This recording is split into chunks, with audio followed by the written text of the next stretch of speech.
iminkana waxaad ku soo dhawaataan wararkii bariga dhexe oo alaaba idinka yimaada maalin kastoo jimcaha stuudiyaha Royal 24 ee bariga Sacuudi Arabiya magaaladiisa Dammam waa anigoo ah Cawil Cagaare iminkana wararka bariga dhexe waxa ugu waaweyn xogayaha arrimaha dibadda ee Mareykanka John Kerry ayaa maanta kulan la qaatay madaxweynaha maamulka Falastiin Mahmoud Abbas kaas oo qayb ka ah dadaalka la doonayo in hore loogu sii wado wadahadalada nabadeed ee u dhaxeeya Falastiin iyo Israa'iil wadahadalkan oo ka dhacay magaalada Cumaan ee dalka Jordan ayaa ku soo beegmaya maalmo ka hor qorshe la filayo in Israa'iil ay xabsiga uga sii deyso qaybo kale oo kamid ah maxaabiista reer Falastiin sii deynta maxaabiista ayaa qayb ka ah heshiiska suuro gelin kara in sanadkii hore ay labada dhinac dib u bilaabaan wada hadaladaas Israa'iil wali ma xaqiijin in sii deynta maxaabiista ay dhici doonto iyo in kale waxaana hogaamiyayaasha Falastiiniyiinta ay ku hanjabeen in ay isaga bixi doonaan wada hadalada nabadeed haddii aanay Israa'iil fulin ballantii sii deynta maxaabiista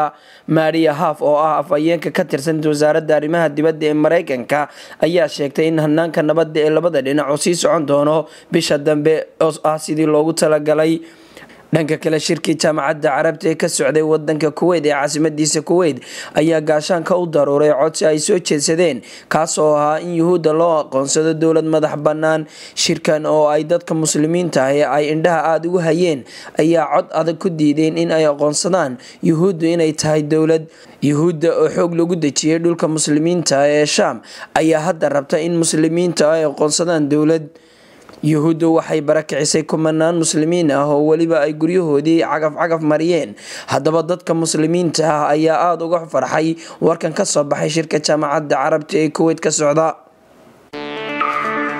abaanduulaha ciidamada qalabka sida ee Masar ahna wasiirka difaaca General Abdel Fattah al-Sisi ayaa shaaciyay inuu iska casilay militariga si uu isugu sharaxo doorashooyinka madaxtinimo ee lagu wado inay ka dhacaan dalkaas bisha soo socota khudbad uu telefishinka qaranka u mariyay ayaa abaanduulaha ciidamadu isagoo wali xiran dalka militariga waxa uu ku dhawaaqay inuu iska casilay militariga si uu ugu tartamo xilka madaxtinimada ee dalkaas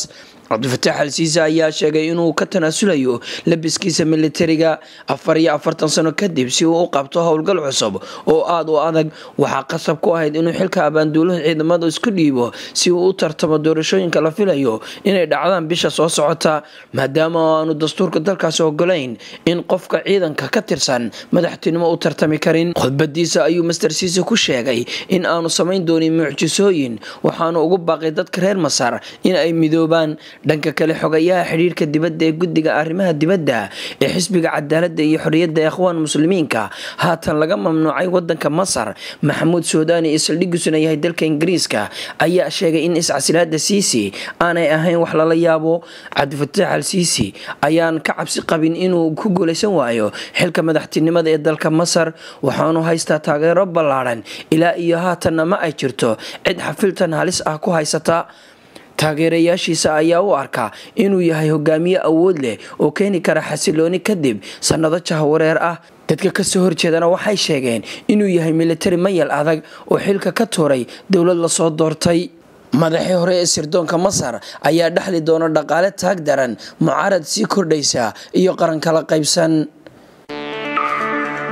dowladda Turkiga ayaa xayiraad saartay isticmaalka adeega laga daawado muuqaalada ee loo yaqaan YouTube-ka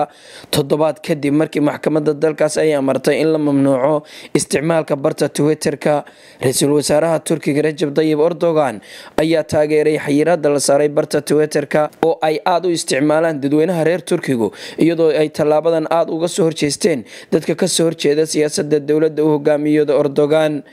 shirkadda isgaarsiinta ee dalka Turkiga ayaa mamnuucday isticmaalka barta YouTube-ka waxaana la ogaaday in bartan la xidho barta YouTube-ka ayaa waxaa la soo dhigay cod la sheegay inay ahaayeen ra'iisul wasaaraha Turkiga iyo wiilkiisa ka wada sheekaysanayay lacago la musuqmaasuqayo sidoo kale goor hore waxaa la soo dhigay bartaas cod laga soo duubay saraakiil Turki ah oo ka wada hadlaya arrimaha dalka Suuriya waxaana ay ahaayeen dood ku saabsan suurtagalnimada howlgallo laga fuliyo gudaha Suuriya waxaana doodaas ka qayb galay madaxda sirdoonka wasiirka arrimaha dibadda Turkiga iyo taliyaha ciidamada qalabka sida. Ra'iisul Wasaare Erdogan oo wajahaya maalinta Axadda doorashooyinka dowladaha hoose ee muhiimka u ah ayaa ku eedeeyay baraha bulshada ay isticmaasho in lagu faafinayo warar been ah, wuxuuna goor hore soo jeediyay in laga dhaqangeliyo xayiraadyo lagu soo rogayo YouTube-ka iyo Facebook-ga. Xayiraadaha dowladda Turkiga ku soo rogayso baraha bulshada ayaa ka dambeysay kadib markii sanadkii hore dalkaas ay ka dhaceen dibadbaxyo ka dhan ah dowladda, waxaana jira mucaarado waaweyn oo ay la kulmayso dowladda Mr. Erdogan. wararka kale ee caalamka, gruubkii la isku oran jiray G8 ayaa meesha ka baxay kadib kulan si ula kaca looga saaray wadanka Ruushka, iyadoo 7 xubnood oo kale uu hogaaminayay madaxweyne Obama ay xaqiijiyeen in aanay ka qayb gali doonin shirka G8 ee sanadkan lagu wado inuu gudoomiyo madaxweyne Putin ee ka dhici doona magaalada Sochi. Xogayaha arrimaha dibadda ee Britain William Hague ayaa sheegay in hawshu ku socon doonto sidii loo diyaarin lahaa cunaqabateeno xoogan haddii Ruushka uu kordhiyo falalka uu ku geysanayo gudaha Ukraine. Ruushka ayaa ku gacan saydhay in laga saaro G8 iyadoo ay waqti adag ku qaadatay Ruushka inuu ku biiro kooxdaas. sagaashamaadkii markii loo aqoonsaday heerka dalalkaasi ee sii kordhaya ay inuu yahay awood weyn kadib markii ay burburtay boqortooyadii midowgii Soviyeeti. Wasiirka arrimaha dibadda ee Ruushka Sergey Lavrov ayaa sheegay in Ruushku aanay masiibo weyn u ahayn in laga saaro G8, laakiin hogaamiyaasha G7 ayaa ku qeexay bayaan wada jir ay soo saareen in qaab diblomaasiyadeed lagu xallin karo xaaladuna ay weli furan tahay.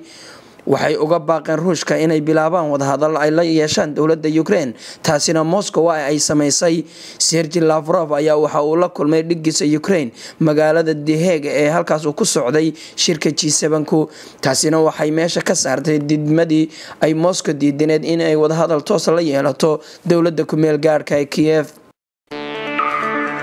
shirkii nukliyeerka ee ka socday Den Haag ayaa la soo gabagabeeyay galinkii dambe ee xalayto, waxaana laga soo saaray warmurtiyeed ay u dhan yihiin dhammaan dalalkii ka soo qayb galay, kaas oo lagu xaqiijinaya in nukliyeerka uusan gacanta u gelin argagixisada. waxaa ka mid ah heshiiska in adduunka laga yareeyo walxaha khatarta ah ee nukliyeerka si loo horumariyo ammaanka shucaca ka soo baxa walxahaas, kuwaasoo khatar gelin kara xog isweydaarsiga caalamka iyo iskaashigaba. natiijada ugu muhiimsan ee ka soo baxday shirkan waa in tallaabo weyn loo qaado sidii loo gaari lahaa adduunka oo sidan ka ammaan badan. sidaas waxaa lagu yiri warmurtiyeedkii ka soo baxay gabagabadii shirka 2 maalmood ka socday Den Haag. qaar ka mid ah hogaamiyaasha ka qaybgalaya shirka ayaa xilli hore sii baxay oo aanan joogin ilaa dhamaadka, waxaana ka mid ahaa ra'iisul wasaaraha Jarmalka, madaxweynaha Faransiiska iyo ra'iisul wasaaraha Talyaaniga. heshiisyadan waxaa ka mid ah ay isla gaadheen 32 hogaamiye oo ka mid ah hogaamiyaasha ku sugnaa shirka, kuwaas oo ku heshiiyay in khabiirada dalalka kale loo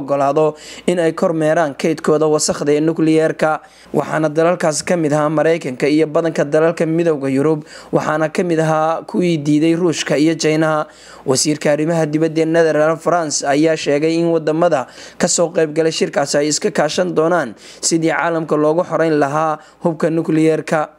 madaxweynaha Mareykanka Obama ayaa ilaa goor dambe maanta sii joogay Netherlands oo kulamo kala duwan la qaatay, kadibna waxa uu duulay dalka Belgium halkaas oo uu booqanayo hay'ado kala duwan ee ka tirsan midowga Yurub. intaasna waxay noogu dhamaaday wararkani bariga dhexe, waa anigoo ah Cawil Cagaare, iminkana idinku duway stuudiyaheena dhexe.